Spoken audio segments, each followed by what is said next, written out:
এবং কি ইসরায়েলি যতগুলো পণ্য আছে, ইসরায়েলি যতগুলো কি আছে পণ্য আছে, ইসরায়েলি পণ্যদের সাথে যুদ্ধ করতে হবে। ইসরায়েলি পণ্যদের সাথে কি করতে হবে?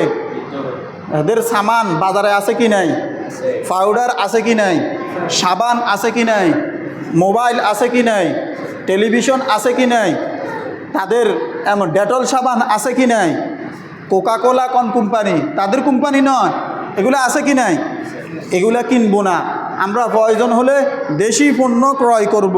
দেশি পণ্য কি করব? ক্রয় করব। মুসা আলাইহি ওয়াসসালাতু ওয়াসসালাম আল্লাহ পাক রব্বুল আলামিনের কাছে দোয়া করলেন, ও রব্বে কারীম, এই ফেরাউন রে প্রতিহত করার জন্য আপনি এমন একটা কাজ করেন। আপনি কি করেন? এমন একটা কাজ করেন যেটার দ্বারা আমি তার সাথে যুদ্ধে জয় হই, যেটার দ্বারা আমি তার সাথে কি হই? যুদ্ধে জয় হই। তখন আল্লাহ পাক রব্বুল আলামিন মুসা আলাইহি ওয়াসসালাতু ওয়াসসালামের দোয়া কবুল করছেন। তার মালের উপর, সম্পদের উপর, তাদের কওমের যে সম্পদ আছে ওই সম্পদের উপর, ফেরাউনের সম্পদের উপর আল্লাহ পাক রব্বুল আলামিন ব্যাং দিয়া, কি দিয়া? ব্যাং দিয়া, ফাঁকি দিয়া, তারপরে এটাকে কি বলে, পঙ্গপাল দিয়া আল্লাহ পাক রব্বুল আলামিন সকল ফসল কি করে দিয়েছেন? নষ্ট করে দিয়েছেন। তো আল্লাহ পাক রব্বুল আলামিন মুসা আলাইহি ওয়াসসালাতু ওয়াসসালাম হলেন আল্লাহ পাক রব্বুল আলামিনের পয়গম্বর। আমি আর আপনি তো আল্লাহ পাক রব্বুল আলামিনের পয়গম্বর নয়, আমরা হলাম আল্লাহ পাক রব্বুল আলামিনের গুনাহগার বান্দা। গুনাহগার কি? বান্দা।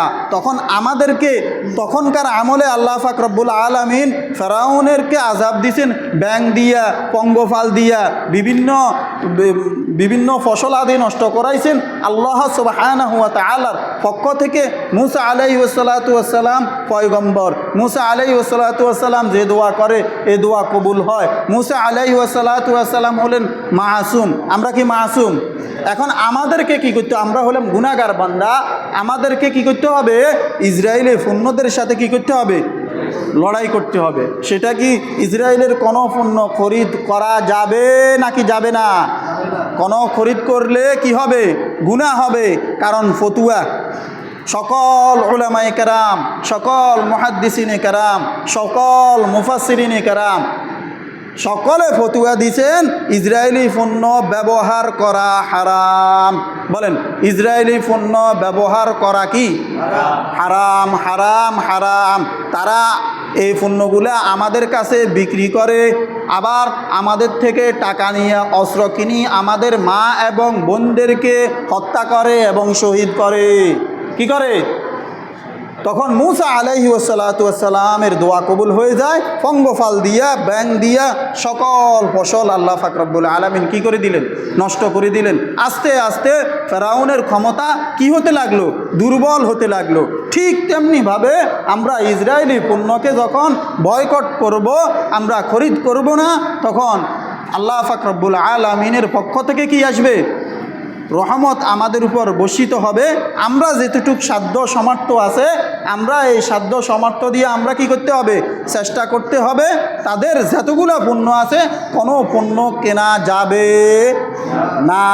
কেনা যাবে না, কোনো পণ্য কেনা যাবে না। যদি কোনো ব্যক্তি যদি কেনে তাহলে তার গুনাহ হবে। কোনো ব্যক্তি যদি কি কিনে তাহলে তার কি হবে? গুনাহ হবে। কি হবে? গুনাহ হবে। কারণ আপনার টাকা দিয়া সেই মসজিদ নির্মাণ করবে না, আপনার টাকা দিয়া সেই মানুষদেরকে বাঁচাবে না, আপনার টাকা দিয়া সে হাসপাতাল নির্মাণ করবে না, আপনার এই টাকা দিয়া আপনার বোনরে, আপনার ভাইরে, আপনার আত্মীয় স্বজনরে সেই হত্যা করবে এবং শহীদ করবে। কথা বুঝতে পারছেন নি? হ্যাঁ, বাজারে যখন যাবেন তখন বলবেন যে কি আমাকে দেশি পণ্য দাও বা ভিন্ন রাষ্ট্রের পণ্য দাও, ইসরায়েলি পণ্য আমি খরিদ করব না। পড়ে দেখবেন, কি পড়ে দেখবেন। যদি পড়তে না জানেন, যে ব্যক্তি পড়তে পারে তাকে নিয়ে আসবেন, বলবেন যে একটু পড়ো তো দেখি এখানে কি লেখা আছে, কোন দেশি পণ্য। যদি দেখা যায় যে এটা ইসরায়েলি পণ্য তাহলে সাথে সাথে বয়কট। সাথে সাথে কি বয়কট, কিনা যাবে না। আজ থেকে ওয়াদা করেন, আজ থেকে কি করেন?